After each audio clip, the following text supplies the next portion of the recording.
ne günler yaşadım gördüm. Bir bahar gibiydim, kışlara döndüm.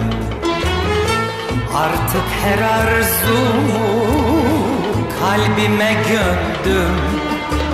Hayat sen ne çabuk harcadın beni.